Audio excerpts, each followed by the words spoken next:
우리는 계속해서 우리를 구원하신 목적이, 하나님의 영원한 목적이, 계획이 뭔지를 우리는 계속해서 살펴보고 있습니다.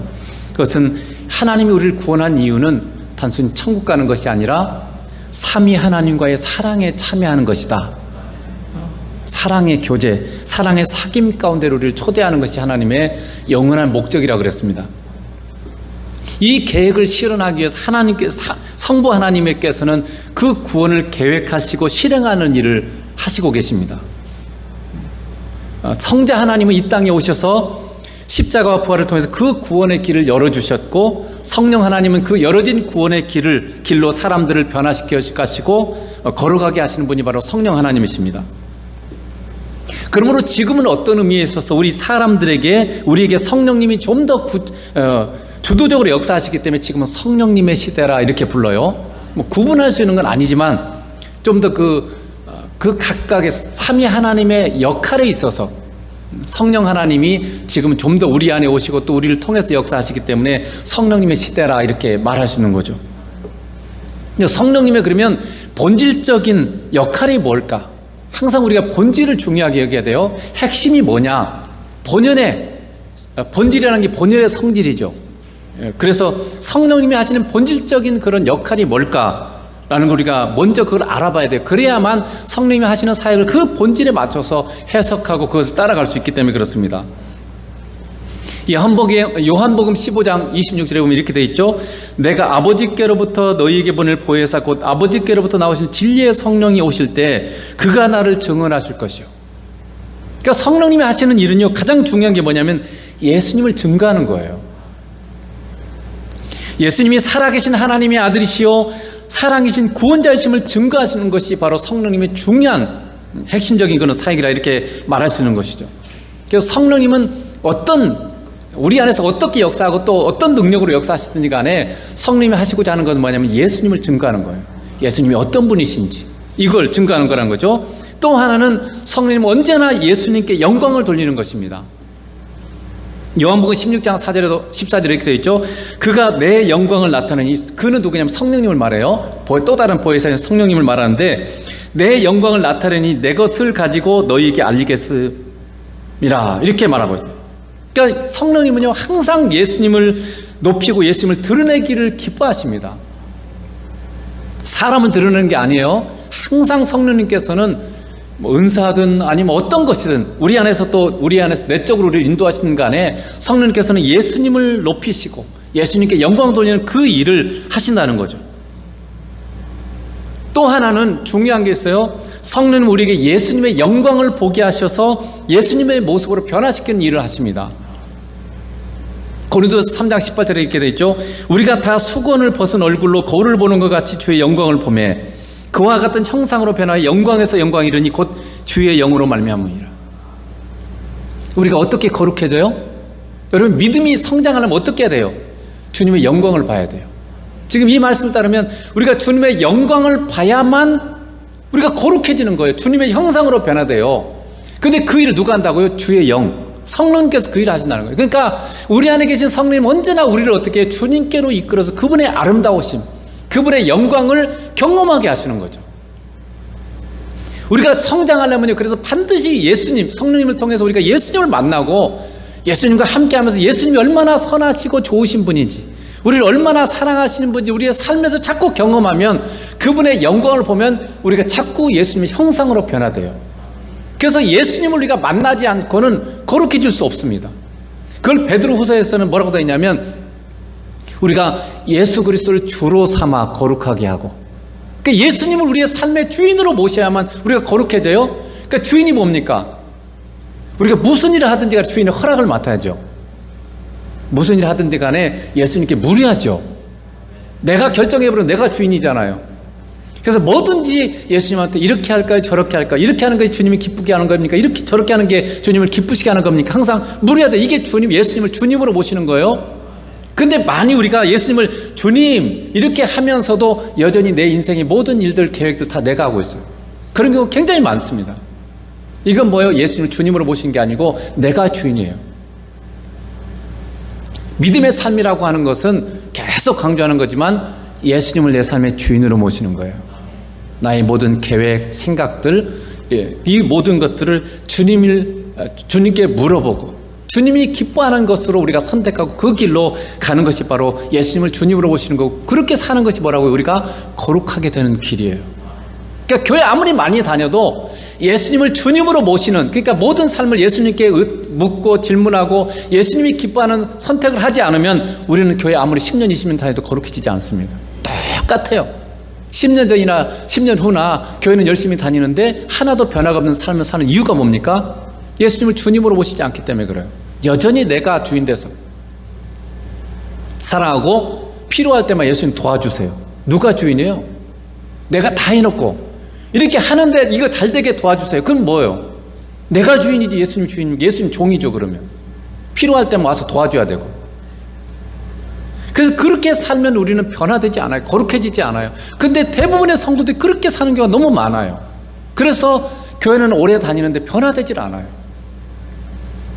그래서 성령님은 우리를 예수님을 주님으로 고백하게 만드시고, 그래서 주님과 계속 사귀고 교제하게 하셔서 주님의 영광을 우리의 삶에서 경험하게 하셔서 우리가 예수님의 모습으로 변화시키는 그 일을 성령님이 하신다, 지금 이렇게 말씀하는 거죠. 자, 그러면 오늘 이제 이 본문을 통해서 그럼 구체적으로 또 성령께서 어떻게 그런 일들을 행하시는가, 이게 이 핵심인데 이 본질적인 일을 하기 위해서 어떤 식으로 하나님 역사하는가를 오늘 본문을 통해서 우리가 알아보는 거죠.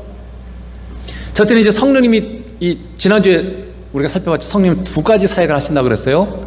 하나는 우리 위에 임하시는 능력의 사역, 그리고 우리 안에 임하시는 우리 안에서 내주하셔서 우리를 거룩으로 이끌어 가시는 사랑의 사람으로 변화시키는 그 두 가지 사역을 얘기했습니다. 그래서 첫째는 성령께서 오늘 이것을 보면요, 능력을 주신다고 되어 있어요.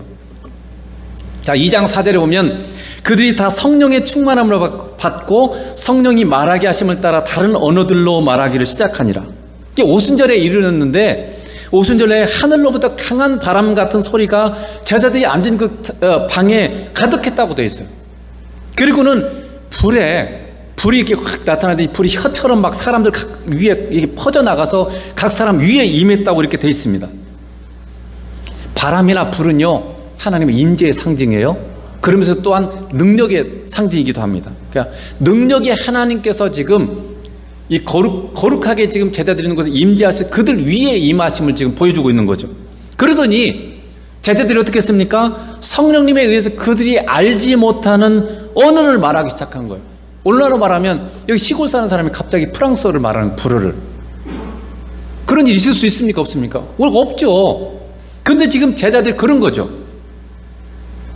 그런데 이 언어는 당시에 세계에 흩어져서 살던 디아스포라 유대인들, 그러니까 로마의 이 바벨론에 의해서 패망하고 물론 일부는 돌아왔지만 그때 많은 사람들이, 유대인들이 세계 열방으로 퍼졌습니다. 그래서 많은 곳에 이 세계 여러 나라의 유대인들이 살고 있었는데, 그 유대인들과 또 유대교로 개종한 사람들이 오순절이면 예루살렘을 찾아왔어요. 왜냐하면 구약 율법은 뭐라고 되어 있습니까? 너희 남자들은 1년에 3번씩 꼭 하나님의 성전에 찾아오라고 되어 있어요. 6월절, 77절, 그리고 초실절, 이렇게 3개의 절기를 정해서 이 3개의 절기는 반드시 하나님의 성전에 와서 제사를 드리라고 하나님 말씀하셨어요. 그렇기 때문에 당시 유대교를 찾는 사람들이 이 오순절에 반드시 지금 예루살렘에 와야 되는 거죠. 예루살렘 성전이 있는 곳에. 그런데 그렇게 찾았던 그들의 말을 지금 하고 있는 거예요, 제자들이. 그래서 사도행전 2장 8절에 킹제임스 버전은 좀 더 정확하게 되어 있죠. 그런데 어떻게 우리 각 사람이 우리가 태어난 곳에 우리 언어로 듣느냐. 지금 듣는 천하 각국으로부터 온 이 유대인과 그리고 유대교로 개종한 사람들이 지금 들었는데 각각 자기가 태어난 곳의 언어로 지금 말을 하고 있는 거예요, 사람들이, 이 제자들이. 그래서 깜짝 놀란 거죠. 오늘 본문에도 돼 있죠. 지금 제자들은 다 갈릴리 출신이에요. 갈릴리는 여러분 그 이스라엘 지도를 보면 북쪽이죠. 헤르몬 산으로부터, 헤르몬 산이 3,500m인가 그래요. 그래서 만년설이 항상 있습니다. 그래서 이 헤르몬 산의 만년설이 녹아서 계속 이 물이 흘러와서 그게 이 갈릴리 바다를 채웁니다. 그래서 그 갈릴리 바다에서 물이 흘러서 다시 요단강이 돼요, 그게. 그래서 그게 사해바다로 들어가요.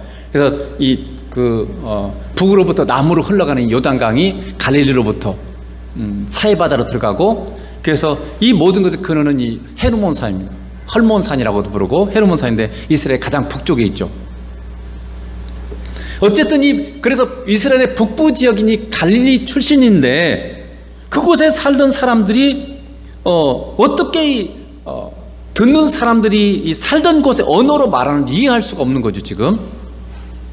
그래서 이 당시에 오순절에 예루살렘에 온 사람들은요 9절에서 11절에 보면요 유럽의 남동 지역이에요. 지금의 그 그리스라든가 아니면 그 러시아로부터 독립한 국가 스탄들이죠. 뭐 카자흐스탄이나 막 여러 이 스탄들 그런 나라들 있죠. 우즈베키스탄이라는 이런 어떤 그쪽 지역의 사람들이에요. 그리고 또 지금의 터키나 이스라엘 지역, 이라크 지역의 사람들, 그리고 지중해 의 나라 구레네라든가 이런 멜리데라든가 이런 나라들도 있죠. 뿐만 아니라 북부 아프리카, 리비아, 이집트 이런 쪽의 사람들이 지금 그곳에서 온 거예요. 그러니까 당시에 로마 제국의 이 산하에 있는 모든 나라들로부터 지금 온 거죠. 근데 이 제자들이 지금 언어를 말하는데 당시에 로마의 공용어는 헬라어였습니다.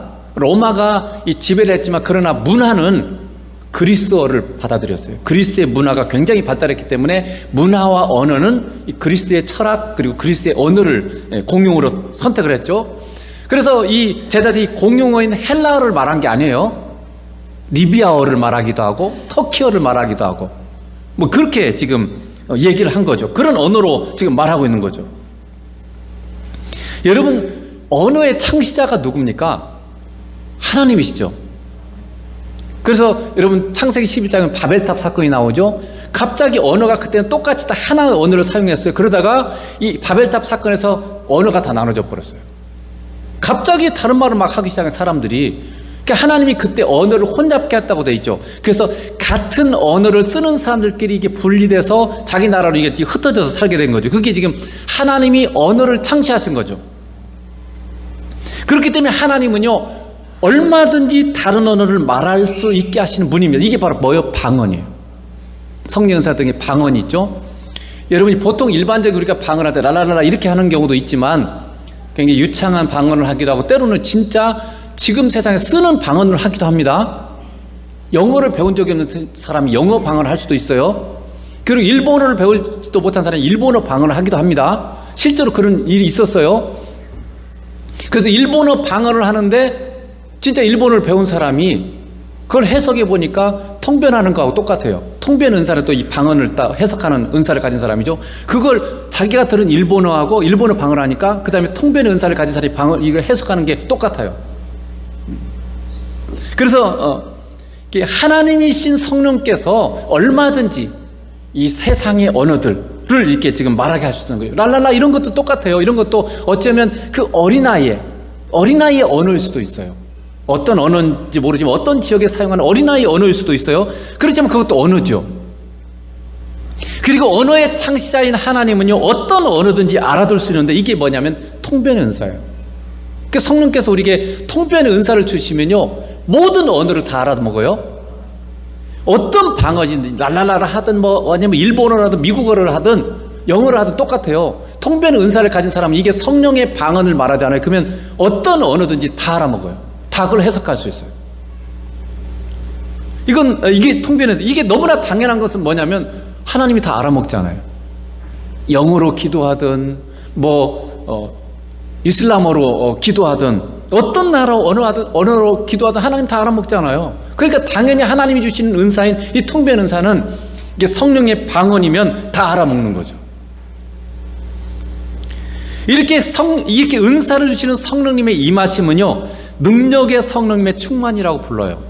구별하자면 성령 충만이 두 가지가 있습니다. 에베소 5장 18절을 보면 너희가 성령 충만을 받으라 했을 때 그것은 우리가 의지적으로 받을 수 있어요. 이 부분은 뭐냐면 내 안에 임하신 성령, 내 안에 계신 내주하시는 우리 안에 계신 성령님으로 충만하는 성령님을 잘 따라가는 이 삶을 성령 충만이라고 그래요. 그러나 지금 사도행전에서 말하는 이 성령 충만은요 능력의 성령님이 우리 위에 임하시는 충만이에요. 다릅니다. 이거 구분을 할 필요가 있어요. 그래서 이 능력의 성령님으로 충만할 때 나타나는 현상이 거의 뭐냐면 항상 방언과 예언이에요. 자, 사도행전을 보면 사도행전 10장 44절 45절 한번 보겠습니다. 베드로가 이 말을 할 때 성령이 말씀 듣는 모든 사람에게 내려오시니 베드로와 함께 온 할례 받은 신자들이 이방인들에게도 성령 부어주심으로 말미암아 놀라니 이는 방언을 말하며 하나님 높임을 들음이로라.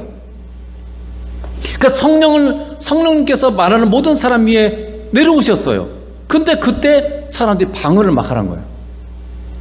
근데 이 사건이 뭐냐면 사실은 베드로가 이달리아 백부장에게 지금 가서 복음을 전했잖아요. 고넬료의 복음을 고넬료가 자기 집안 사람들 모아놓고 지금 베드로를 청했어요. 성령께서 천사가 고넬료에게 저기 지금 시몬이라는 사람을 청해서 네가 말씀을 들으라 이렇게 말씀하셨고, 베드로는 또 기도하는데 성령께서 임하셔서 누가 너를 찾아올 건데 그 사람을 따라가라 이렇게 성령께서 말씀하셨어요. 그래서 베드로가 이 고넬료에게 가서 거기서 복음을 전하는데 그때 이 사람들은 다 이방인들이에요. 로마 사람이고 막 이런 사람들인데, 근데 그들에게 지금 성령이 임하셨고 그들이 다 지금 방언한 거예요. 또 사도행전 19장 6절에 보면 바울이 그들에게 안수하며 성령이 그들에게 임하심으로 방언도 하고 예언도 하니, 이것은 무슨 사건이냐면요, 에베소에 바울이 가서 복음을 이제 전했는데 그 전에 이제 이 에베소에 있던 믿는 사람들에게 가서 이 그들을 안수했는데 성령이 임하셔서 그들이 방언도 하고 예언도 했다고 되어 있어요. 그러니까 이 성령이 임하심은 우리가 예수 믿을 때 우리에게 임하시는 성령하고 달라요. 우리 안에 들어오신 성령님과 다르고 이 능력의 성령이라 이렇게 말할 수 있어요. 그래서 이 오순절의 성령 강림을 베드로가 지금 해석을 하는 거예요. 뒤에 오늘 읽은 본문에 보면 이 성령 강림이 바로 요엘서에 나오는 예언의 성취다 이라고 지금 베드로가 말씀하고 있죠. 그래서 사도행전 2장 17절에 이렇게 되어 있죠. 하나님이 말씀하시기를 말세에 내가 내 영을 모든 육체에 부어주리니 너희의 자녀들은 예언할 것이요 너희의 젊은이들은 환상을 보고 너희 늙은이들은 꿈을 꾸리라. 이걸 예언하셨어요. 요엘서를 통해서 하나님께서. 근데 이 예언이 지금 성취된 겁니다. 근데 여러분 보세요.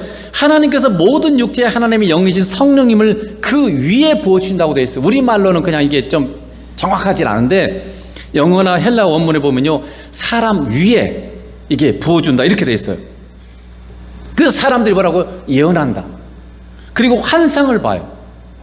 꿈인지 생신지 모르는 이렇게 환상을 보고, 또 꿈을 꾼다는 말은 그냥 단순히 밤에 잠자는 꿈을 말하는 게 아니에요. 이건 하나님의 계시를 담은 꿈을 말해요. 이게 뭔가 메시지가 있는 그런 꿈들을 말하는 거죠. 그러므로 이 성령님의 충만함은 우리가 예수님을 믿을 때 우리 안에 들어오신 성령님과는 다른 사역이죠. 여러분, 우리가 예수님 믿을 때 우리에게는 다 성령님이 들어오세요. 자, 요한복음 14장 16절 한번 봐보세요. 내가 아버지께 구하겠으니, 예수님이 하시는 말이에요. 그가 또 다른 보혜사를 너희에게 주사 영원토록 너희와 함께 있게 하리니 그는 진리의 영이라. 세상은 능히 그를 받지 못하나니 이는 그를 보지도 못하고 알지도 못하며 그러나 너희는 그를 아나니 그는 너희와 함께 거하시며 또 너희 속에 계시겠습니다. 그러니까 성령님 어디 계세요? 우리 속에, 우리 영에 계세요. 그래서 예수님이 아버지로부터 받아오신 성령님이 예수 믿는 사람 모두에게는 우리 안에 오셔서 우리와 영원히 함께 계십니다. 우리 영에게 있는 거예요. 그런데 여러분 예수 믿을 때 예언했어요? 방언했어요? 안 했잖아요. 그렇죠? 근데 지금 사도행전에 나오는 이 사람들은 성령이 임하실 때 막 예언하고 방언하잖아요.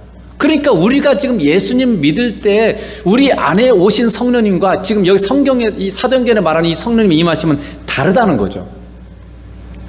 성령님의 두 가지 사역을 지금 말하고 있는 거죠. 이 차이가 분명하게 보이는 게 뭐냐면 사도행전 8장이에요. 자, 사도행전 8장을 보세요. 자, 8장 16절에 보면 이는 아직 한 사람에게도 성령 내리신 일이 없고 오직 주 예수의 이름으로 세례만 받을 뿐이더라. 이에 두 사도가 그들에게 안수하며 성령을 받은지라. 여러분, 사도행전 8장을 보면요, 먼저 전도자 빌립 집사가 사마리아에 가서 복음을 전해. 그랬더니 막 기적이 나타나고 그러면서 많은 사람들이 변화되고 연 사람들이 예수님을 믿습니다. 그래서 예수님의 이름으로 빌립이 그들에게 세례를 줘요. 그래서 다 예수 믿는 사람이 됐어요. 그 소식을 듣고 베드로와 요한이 가서 이제 그들에게 말씀을 전하는데 그들에게 한 사람도 성령이 내린 일이 없다는 거예요. 분명히 예수님 믿었으면 성령이 그 안에 계신 거잖아요. 근데 성령이 내리신 적이 없다. 이 말은 무슨 말이겠어요? 그러니까 우리 안에 오신 성령님과는 다른 성령님, 그러니까 같은 성령님인데 이 사역이 달라요. 능력으로 임하시는 성령님은 한 사람도 내린 적이 없다 그 말이에요. 그래서 그들이 이제 이 사도들이 안수했더니 그 능력의 성령님이 그들에게 임했다 이렇게 지금 얘기하고 있는 거죠.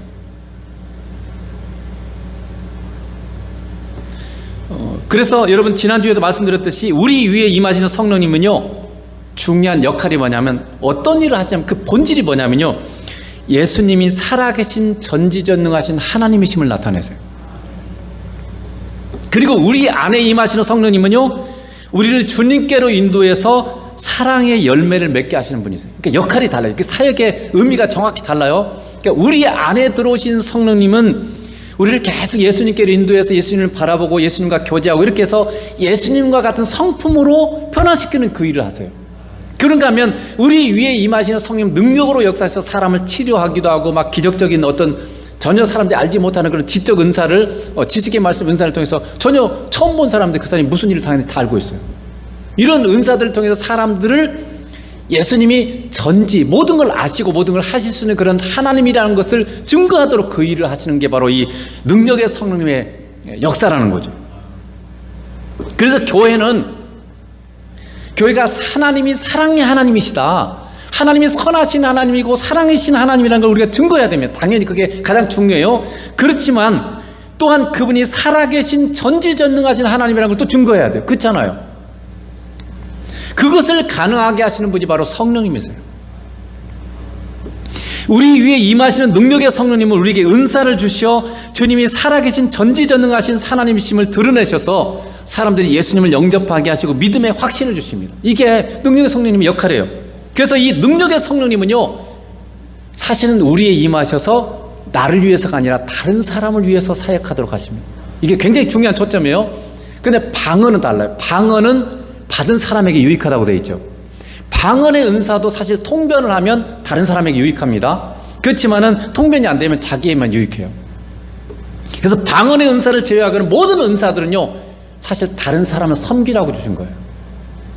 그래서 살아계신 하나님, 예수님이 살아계신 전지전능하신 하나님이심을 나타내서 그들이 예수님을 믿고 영접하고 그렇게 하도록 하기 위해서 이 은사를 주신 거예요. 그래서 이 은사는 책임이에요. 너희가 거저받았으니 거저주어라. 예수님이 하신 말씀입니다. 은사는 뭐예요? 거저받은 거예요. 그러니까 이 은사를 가지고 돈벌이하고 이 은사를 가지고 나를 높이는 일을 하면 안 됩니다. 이 은사는 다른 사람에게 유익해서 다른 사람이 예수님을 믿을 수 있도록 또는 믿음의 확신을 가질 수 있도록 그렇게 쓰도록 내게 맡긴 책임이에요. 책임을 다해야 됩니다.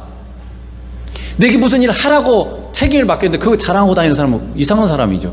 그 일을 열심히 해서 잘해야지. 그래서 그걸 맡긴 사람한테 칭찬받는 게 중요하지. 그거 갖고 막 자랑하고 다니고 내가 남들보다 뛰어나서 그렇다고 이렇게 생각하면 안 돼요. 그래서 은사를 받은 사람의 가장 큰 문제가 뭐냐면 교만함이에요. 이게 마치 내가 은사가 많으면 내가 다른 사람보다 더 믿음이 좋아, 내가 더 거룩해, 이렇게 착각하는 수가 있어요. 그게 아닙니다. 은사는 거저 주신 거예요. 하나님께서 맡기신 책임이에요.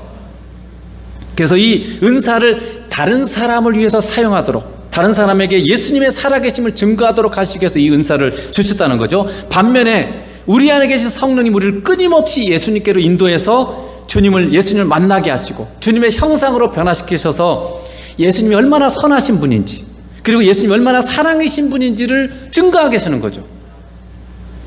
그래서 내 주 안에 있는 성령님은요 다른 사람에게 아니라 나를 변화시키는 역할을 하세요. 나를 변화시키는. 그 신앙은요 내가 변해야 돼요.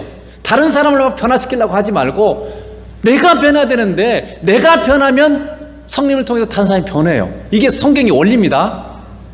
디모데후서 4장에 보면 이 일을 전심전력하여 너희 성숙을 이루라. 그리하면 너와 네게 든 자를 구원하리라. 내가 변해야 다른 사람이 변하는 거예요. 근데 나는 안 변하고 자꾸 다른 사람을 변화시키려고 그래요. 그러니까 이게 문제가 생기고 다툼이 생기고 어려운 일이 시험 들고 이렇게 생기는 거예요. 근데 내가 변하면 다른 사람도 변해요. 내가 변하면 우리 가족이 변합니다.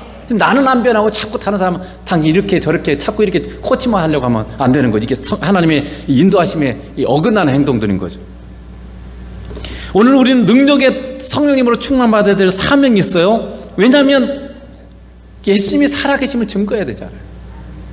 사실 내가 변해서 예수 안 믿는 사람에게 전하는 데는 굉장히 시간이 걸리잖아요. 내가 성숙하는 데도 시간이 굉장히 많이 오래 걸리고, 물론 미숙한 나를 통해서도 하나님이 역사하셔서 믿게 하시긴 하지만, 그러나 이게 내가 성장하는 것으로 사람을 변화시키는 한계가 있어요. 그 당연히 우리가 해야 됩니다. 그렇지만 그게 한계가 있어요. 그러나 능력의 성령님이 역사하시면 우리가 평생 할 것을 한 번에 다 이룰 수도 있어요. 하나님이 우리에게 그분의 사랑하는 사람들을 구원하시기 위한 놀라운 하나님 자신 특별히 하시려고 하는 이 계획이 뭐냐면 성령의 능력이 충만해요. 그래서 하나님이 이게 그런 길을 열어놓으신 거죠.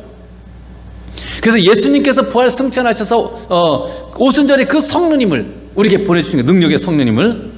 그러므로 여러분, 다시 하늘에서부터 성령님 우리에게 오시라고 기도할 필요 없어요. 이미 예수님이 아버지께 받아 우리에게 보내주셨어요. 이 땅에 이미 오셨습니다. 그리고 하나님께서는 분명히 모든 육체 그리고 주의 종들에게 그 능력의 성령님을 부어주시겠다고 약속하셨어요. 그러면 여러분, 이제는 어떻게 해야 돼요? 우리는 믿음으로 요청해야 돼요. 이제 어떻게 해요? 이 믿음으로 이렇게 요청해야 돼요. 예수님을 통해서 이 땅에 오신 성령님, 아버지께서 모든 육체에 부어주시겠다고 약속하셨사오니 우리에게 오셔서 능력으로 예수님이 전지전능하신 하나님이심을 나타내소서. 성령님이 이미 오셨어요. 오시라고 할 필요 없어요. 이미 오신 성령님 내게 임하소서. 그래서 나를 통해서 예수님의 살아계심을, 그분이 전지전능하신 하나님이심을 나타내소서. 이렇게 우리가 요청하면 되는 거예요. 이제는 믿음으로 그렇게 기도해야 되는 거죠. 그 믿음으로 그렇게 기도해야 돼요. 모든 약속은 믿음으로 받는 거예요. 자, 히브리서 4장 2절 킹제임스 버전으로 보면 좀 더 명확해요. 우리뿐만 아니라 그들에게도 복음이 선포되었으나 선포된 그 말씀이 그것을 들은 자들 속에서 믿음과 섞이지 아니하였으므로 그들에게 유익을 끼치지 못하였느니라. 그러니까 여러분, 아무리 말씀이 좋은 말씀이, 하나님이 사랑이시다, 하나님 너와 함께 계신다, 우리가 함께 계신다 아무리 얘기해도요, 내가 믿음을 가지지 않으면, 믿음으로 이걸 받지 않으면요, 이게 유익하지 못해요. 그렇잖아요. 예수님이 분명히 우리와 함께 계세요. 근데 맨날 염려하고 걱정하고 다녀요. 왜요? 믿음이 없기 때문에. 믿음이 있어야 이게 능력이 나타나고 이게 내게 사실로 받아들여지고 이걸 누릴 수 있어요. 근데 믿음을 갖지 못하면, 믿음으로 화합지 않으면 아무리 좋은 말씀, 아무리 하나님이 놀라운 것을 약속해서도 아무 의미가 없어요. 여러분, 하나님께서 모든 사람을 사랑하시죠. 그래서 모든 사람을 구원하시기 위해서 예수님 십자가에 죽으시고 부활하셨어요.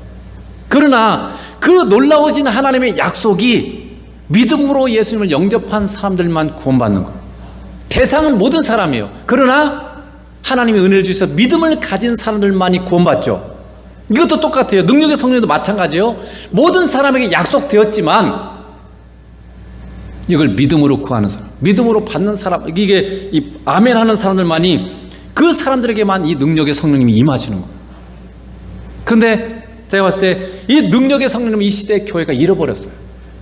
있는지조차도 모르고 굉장히 성령님에 대해서는 이상하리만큼 거부감이 있어요. 사람들이 마치 구약의 이스라엘 백성들이 하나님 믿었죠. 근데 예수님이 오셨어요. 예수님을 전부 다 거절했습니다. 아주 소수의 사람들만이 예수님을 받아들였어요. 하나님의 복음이 예수님의 복음이에요. 그러면 예수님의 복음은 성령님입니다. 예수님이 그 성령을 보내셨어요. 그런데 이 시대에 이상하게도 예수님을 믿는 사람이 성령님에 대해서 거부감이 있어요. 그런 굉장히 지금 하나님의 의중과 심정을, 말씀을 제대로 받지 못하는 현상들이죠. 사단의 전략일 수도 있어요. 그래서 여러분, 성령님에 대해서 확 열어놔야 돼요. 이게 하나님의 말씀, 하나님의 약속이라면 우리가 왜 이게 지금 우리 시대에 우리에게 지금 일어나고 있지 않는 거지? 이걸 여러분 의문시해야 돼요. 그래서 왜 이런 일이 있습니까? 하나님이 이렇게 약속했는데 왜 우리는 예언을 못하고, 왜 우리는 지금 방언을 못하고 있는 겁니까? 여러분, 의문이 들잖아요. 하나님 분명히 모든 육체에 부어주겠다고 했는데 왜 나는 지금 예언하지 못하고 있어요, 여러분은? 그러면 질문해야죠. 하나님 왜 지금 못하고 있습니까? 그래서 이 원인을 찾아야 되죠. 왜 하나님은 성령을 보셔서 예언하게 하시는 이유가 뭡니까? 그래서 우리가 답을 찾아가면서 이 성령님의 능력으로 충만돼야 된다는 것이 지금 하나님이 우리에게 주신 놀라운 그런 메시지인 거죠. 그래서 마찬가지로 능력의 성령님은 모든 사람에게 약속되었지만 믿음으로 그것을 받는 자만이 이 능력의 성령으로 충만될 수 있습니다. 성령님 이 시간 우리 위에 능력으로 임하셔 각종 은사들을 열어주시고 예수 그리스도께서 살아계신 전지전능하신 하나님이심을 드러내시옵소서. 우리는 계속해서 이렇게 믿음으로 계속 요청해야 됩니다. 그래서 성령님이 우리를 통해서 기적과 표적을 통해서 예수님 그분이 하나님이시고 예수님 그분이 유일한 구원자이심을 증거하도록 우리가 요청해야 되는 거죠. 초대교회 때는 이 능력의 성령님의 역사로 말하면 한 번에 3,000명, 그것도 진짜 구원받은 사람이에요. 여러분이 평생 전도에 가서 3,000명 진짜 영혼 구원시킬 수 있겠어요? 아주 열심히 전도만 하는 사람은 될 수도 있겠죠. 근데 대부분의 사람들은 안 됩니다. 근데 한 번에 그냥 3,000명 변화돼, 한 번에 5,000명이 변화돼 버렸어요. 단 한 번에 성령의 역사로 베드로가 설교하고 이렇게 하는데 성령의 역사니까 그냥 5,000명 한 번에 변해버려요. 수많은 사람들이 예수님 믿고 영접했으며, 여러분 제가 이렇게 교회사를 이렇게 읽어보면요, 지금까지 엄청난 부흥의 시대들이 있었어요. 그때는 항상 언제나 능력의 성령님의 역사가 있었어요. 능력의 성령님 역사가 없는 때는요, 이런 부흥들이 일어나지 않아요. 그냥 소소하게 한두 명 이렇게 또 몇 명 주변에 전도하고 이 정도 수준이지, 막 사람들이 이 능력의 성령 역사할 때는 막 지나가던 사람이 안 믿는 지나가다가 막 회개하고 돌아와요. 우리가 이렇게 막 전도하는 건 완전히 달라요. 그냥 이 성령 충만한 능력의 성령에 충만한 사람이 그냥 어떤 건물에 들어가면 사람들이 막 회개해버려요. 말씀을 안 전했는데도 능력의 성령 영광의 임재가 있으니까 막 그 사람이 기차만 타기만 극한에 있는 사람 전체가 막 회개해버려요. 그게 바로 이 성령님의 능력의 성령 역사예요. 우리를 위해서가 아니라 이 영혼들을 사랑하시는 하나님이 그렇게 사람들을 변화시키기를 원하시는 거예요. 그리고 하나님이 그렇게 사람들을 더 많이 구원하기를 원하시는 하나님의 뜻이 뭐냐면 이 능력의 성령의 역사예요. 그러니까 우리가 구해야 되겠어요? 안 구해야 되겠어요? 당연히 구해야 되죠. 우리나라도 여러분이 잘 알다시피 1907년 평양 대부흥 사건 아시죠? 이게 능력의 성령님의 역사예요. 그래가지고 평양 산정교회 이런 데 불이 났어요. 불이. 그래가지고 소방차가 왔어요. 근데 와보니까 불난 게 아니라 성령의 불이었어요. 밖에서 사람들이 볼 때도 막 불이 났어요. 근데 이게 하늘의 불이었어요. 능력의 성령이 임했기 때문에 보니까 불난 게 아니라 사람들이 막 뜨겁게 기도하고 있고 이거 예배하고 있었던. 그러면서 수많은 사람들이, 엄청나게 많은 사람들이 막 변화되기 시작하고 막 예수 믿고, 이렇게 우리나라가 이렇게 많은, 여러분 갑작스레 부흥이 되고 이렇게 수많은 사람이 믿게 된 이유는 이 성령의 능력의 역사예요. 그러므로 여러분 그 성령님이 이 시대의 교회에게 그리고 우리 위에 임하셔서 능력으로 역사하셔서 예수 그리스도를 증거하고 수많은 영혼들을 구원하는 그 일을 하시도록, 그 통로로 이 시대 교회가 또 우리가 쓰임받도록 여러분이 계속해서 그 성령님을 여러분 구하시기를 축복합니다.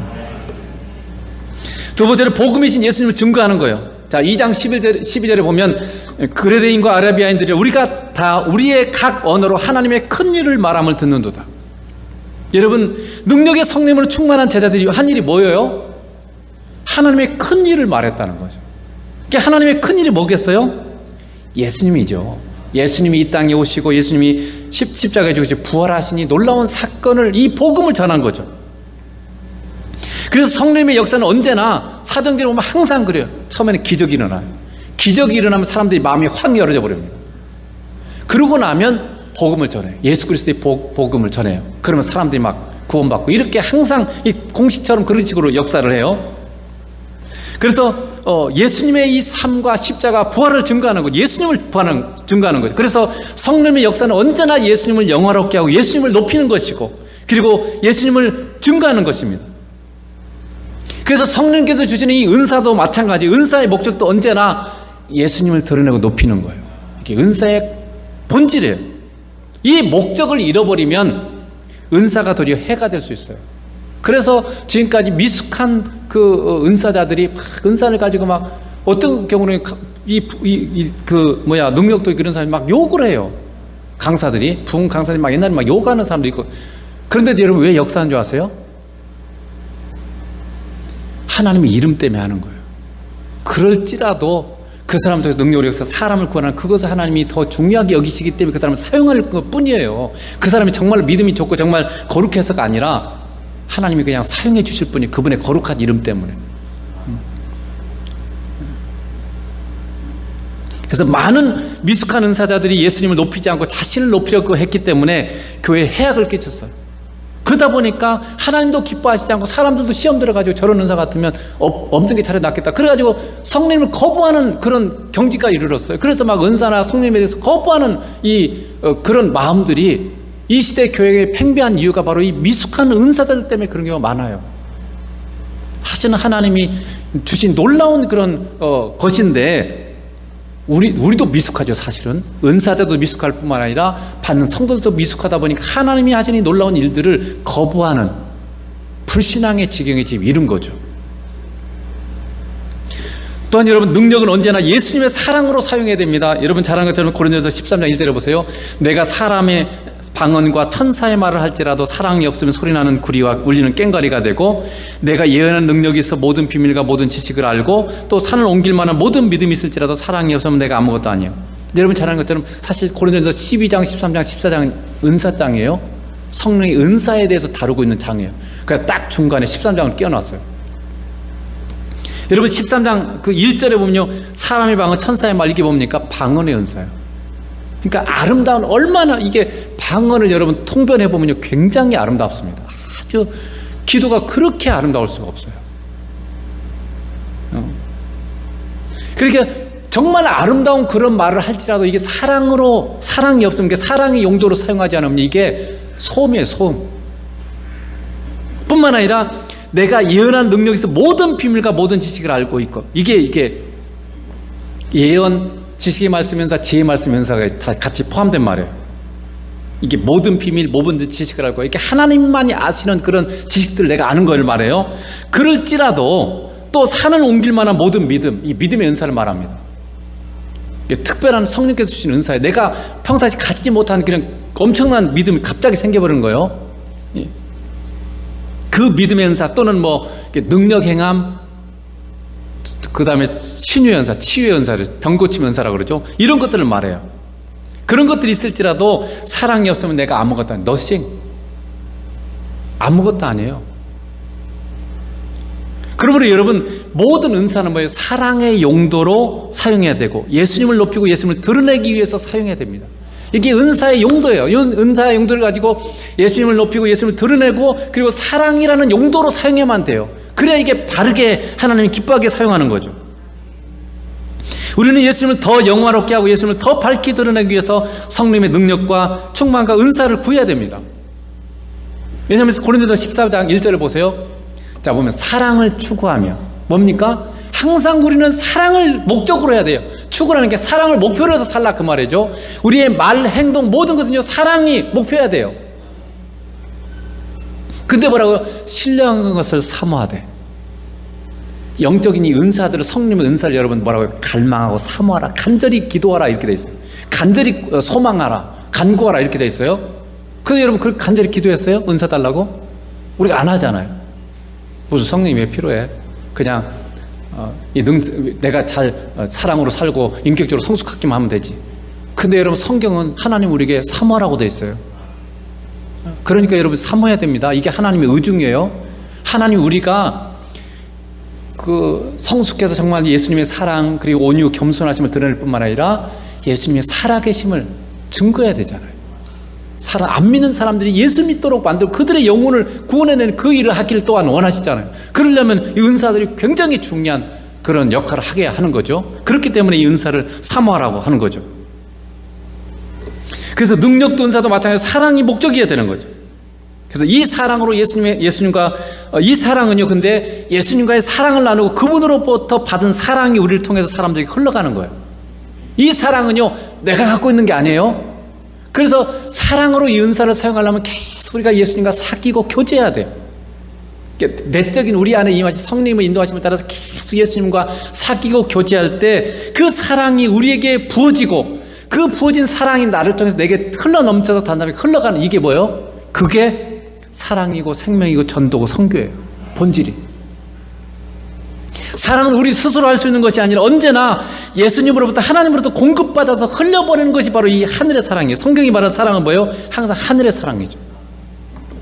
자, 요한일서 4장 7절 쉬운 성경에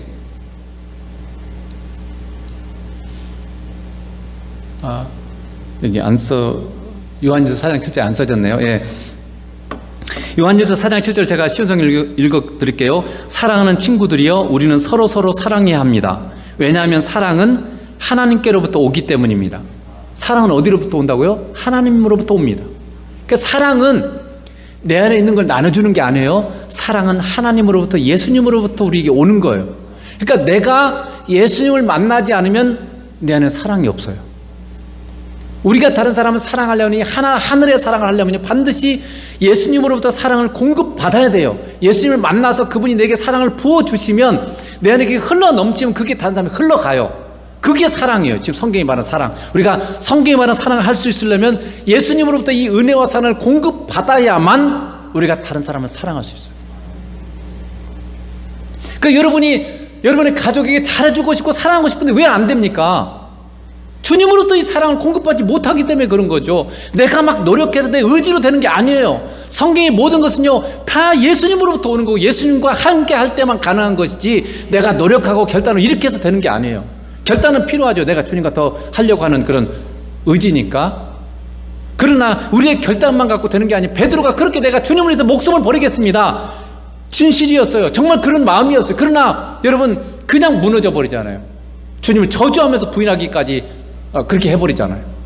우리의 결단 갖고는 안 된다는 걸 성경이 그렇게 말해주는 거예요. 구약이 말하는 게 뭡니까? 하나님께서 율법을 주셨어요. 너희가 이걸 지키면 구원받는다. 근데 사람들이 아무도 율법을 지킬 수 없어. 의인은 없나니 하나도 없다는 거예요. 율법으로 구원받을 자가 한 사람도 없다는 거예요. 그러니까 무슨 말이에요? 우리의 노력과 결단 갖고 되는 게 아니다. 이게 구약에서 증명한 거 이게. 그래서 너희 노력으로 안 되기 때문에 하나님의 은혜로 된다. 이게 예수 그리스도의 이 은혜의 복음이에요. 하나님이 은혜 주시지 않으면 안 된다. 그래서 예수님이 오시고 이게 은혜의 복음이에요. 우리의 노력으로 되는 게 아니에요. 근데 여전히 우리는 예수님 믿고 내 힘으로 하려고 그래요. 왜 안 됐지? 그게 우리 힘으로 되는 게 아니기 때문에 그래요. 성경 그래서 계속해서 주님으로부터 하나님으로부터 받아야 되는 거죠. 사랑도 마찬가지죠. 그래서 여러분 이게 하나님으로부터 이 사랑을 받지 않기 때문에 세상의 사람들이 부모들이 자녀를 사랑한다고 사랑하고 있어요. 근데 어떻게 됩니까? 이게 오염된 사랑, 틀어진 사랑이에요. 그래서 사랑하는데 그래서 사랑해서 애들한테 잘해줘요. 근데 어떻게 돼요? 애들이 더 완악해지고 다른 사람의 아픔을 이해하지 못하는 그런 모습으로 성장하게 되는 가장 중요한 이유 중에 하나예요. 여러분 요즘 아이들이 어떻습니까? 애들을 괴롭히면서도 그게 아픈지를 전혀 알지를 못해요. 공감하지를 못해요. 다른 사람 이해할 줄도 모르고 배려할 줄도 모르는 점점 그렇게 가고 있어요. 부모들은 그들을 사랑해서 더 많이 열심히 뭐 해주고 뭐 많이 해주는데 점점 악해져 가고 있어요. 이 세상의 사랑은요 오염된 사랑이에요. 틀어진 사랑이에요. 그 사랑으로 사람을 변화시킬 수 없어요. 그래서 여러분은 주님을 계속 만나고 이 주님으로부터 하늘의 사랑을 공급받고 있습니까? 그래서 이 하늘의 사랑을 여러분이 누려야 돼요. 내가 예수님과 함께하는 이 놀라운 하늘의 사랑을 누리고 정말 예수님이 복음이고 그분이 최고다. 그분만 있으면 된다. 예수 그리스도 그분 한 분만으로 나는 족하다. 여호와는 나의 목자시니 내게 부족함이 없으리로다. 하나님이 나의 목자시니까 내가 원함이 없습니다라는 뜻이에요. 이게 영어로는 I shall not want. 나는 아무것도 원하지 않는다는 뜻이에요. 하나님이 나의 목자시니까, 예수님이 나의 선한 목자시니까 나는 예수님 말고는 원하는 게 없습니다. 이런 뜻이에요. 그래서 예수님과 함께하는 하늘의 사랑과 은혜를 누리면 예수님 때문에 내가 행복하고 이 행복을 나누는 거예요. 이 사랑을 나누는 거예요, 사람들에게. 그래서 그 사랑이 내가 예수님과 이 사랑을 누려야만 그 사랑이 내 가족과 내가 만나는 이웃에게 흘러가요. 근데 교회는 다니는데 예수님과 이 사랑을, 이 교제를 안 나누니까 예수 믿어도 안 믿는 사람은 똑같아. 교회만 다니다 뿐이지 하나도 다른 게 없어요. 모든 것은 우리가 얼마나 예수님과 잘 만나고 사느냐와 이게 결부된 거죠. 또한 우리는 더 예수님을 분명하게 그리고 담대하게 예수님을 증거하기 위해서 능력의 성령님의 충만함을 여러분 받아야 됩니다. 여러분을 통해서 예수님이 정말 선명하게 충만하게 담대하게 그리고 증거되고 있습니까? 왜 그게 없죠? 성령님이 임하시면 담대함이 생겨요. 자, 사도행전 4장 31절 봐보세요. 빌기를 다음에 모인 곳이 진동하더니 무리가 다 성령이 충만해 담대히 하나님 말씀을 전하니라. 사실 제자들도 그랬잖아요. 제자들도 예수님이 그 돌아가시고 부활하신 다음에도 막 두려워가지고 문 닫아놓고 이렇게 있었잖아요. 근데 성령 충만함을 받으니까 어떻게 막 나가서 전하잖아요. 그래가지고 막 두드러 맞고 그래도 막 가서 전하잖아요. 능력의 성령 임함이 담대함이 있는 거, 예수님을 담대하게 증거하고 능력이 있을 뿐만 아니라 담대하게 증거해요. 우리가 갖지 못한 이 담대함이 생기는 거죠. 보통 그냥 이 성령의 능력이 충만이 아니고 그냥 하라 그러면 소심한 사람들 잘 못해요.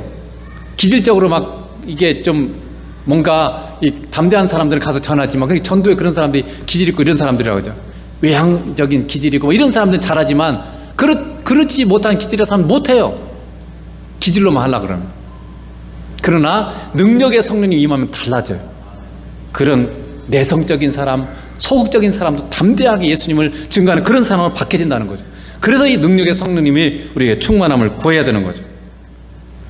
마지막으로는 예수님의 이름을 부르게 하는 것입니다. 사도행전 2장 21절 누구든지 주의 이름을 부르는 자는 구원을 받으리라 하였느니라. 능력의 성령님의 역사는요, 사람들이 예수님의 이름을 부르게 해서 구원을 받게 하는 게 능력의 성령님의 역사의 목표라는 거죠. 삶에서 예수님을 찾고 예수님께 기도하고 예수님의 이름으로 축복하는 삶. 구원받은 자는 예수님의 이름을 부르는 자예요. 자, 로마서 10장 13절을 보세요. 누구든지 주의 이름을 부르는 자는 구원을 받으리라. 누가 구원받아요? 주님의 이름을 부르는 자. 근데 누가 주님의 이름을 불러요? 그런즉 그들이 믿지 아니하는 자를 어찌 부르리요? 믿는 사람이 예수님의 이름을 부른다는 거예요. 주의 이름을. 그러니까 믿는 자가 주의 이름을 부르고 믿는 자가 주의 이름을 부르며 주님과 사귀고 동행하는 거죠. 성령님이 우리 가운데 오시고 능력으로 역사하시는 이유는 우리가 예수님의 이름을 부르고 그분과 교제하도록 하기 위해서 오셨어요. 우리 수요일날 2022년 이렇게 다니엘 기도회를 이렇게 하고 있는 강사들 걸 지금 듣고 있는데, 우리 정선 이사님 간증해서 제게 탁 다가온 것 중에 하나가 뭐냐면, 이분이 이제 자기 아버지 때문에 이게 오랜 기간 예수님 믿고 아버지를 통한 그런 간증도 있고, 그 다음에 이제 자기가 사랑했던 사람이 10개월 만에 죽었잖아요. 자살해버리잖아요. 그것 때문에 굉장히 막 엄청난 그 우울증과 이렇게 해서 막 자살하고자 하는 그런 막 이게 충동 이런 것이 있는 가운데서 이렇게 뭐 주님을 만난 그런 얘기를 했는데, 그런 기간 중에 이분 이런 얘기를 하더라고요. 자기가 그렇게 오랜 동안 예수님 믿어왔는데 한 번도 예수님께 항상 이렇게 기도했다는 거예요. 예수님 이거 도와주세요, 저거 도와주세요. 내가 이거 하는데 잘 되게 해주세요. 이렇게 기도했지 한 번도 예수님 이거 어떻게 해야 돼요? 이거 해도 돼요? 이렇게 물어본 적이 없다는 거예요. 근데 대부분의 그리스도인들이 그래요.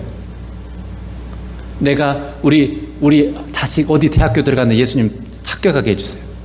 어디 뭐 회사 들어가려고 시험 보는데 하나님 잘 되게 해주세요. 합격하게 해주세요. 이렇게 여러분 기도하잖아요. 근데 사실 어떻게 돼요? 주님, 내가 어떤 대학에 가야 될지, 하나님 내게 주신 재능이 뭐여서 어떤 과를 선택해야 더 주님께 영광 돌릴 수 있는 그런 과를 관지 주님 알려주세요. 그런 과에 들어갈 수 있도록 하나님 알려주시고 그런 과에 들어가기를 이렇게 해야 되잖아요. 회사를 선택해도 내가 어떤 회사를 들어가야 하나님 더 주님을 더 잘 만날 수 있고 더 주님과 잘 동행할 수 있는지, 그런 회사가 어딜까요? 이렇게 먼저 주님께 물어야 되잖아요. 근데 다 내가 해놓고 그거 들어가게 잘 할 수 있도록 도와주세요. 이렇게 우리가 기도하잖아요. 그러니까 그것은 교제가 아니에요.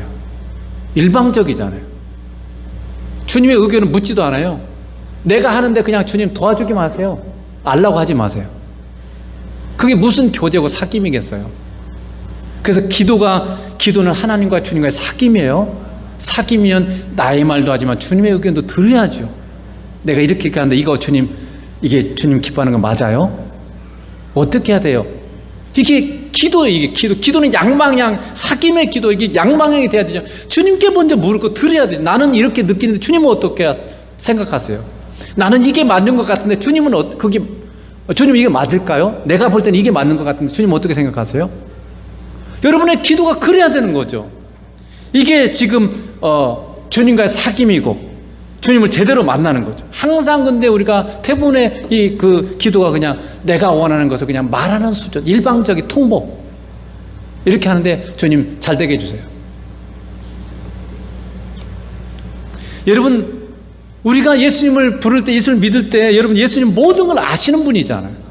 그리고 예수님은 모든 걸 할 수 있는 전지전능하신 하나님이실 뿐만 아니라 우리를 지극히 선대하시고 우리를 지극히 사랑하시잖아요. 그걸 우리가 믿는다면 내가 더 잘하는 거예요? 예수님이 더 잘하는 거예요? 너무나 분명한데, 그러니까 사실 여러분이 믿음이 너무 적다는 거예요.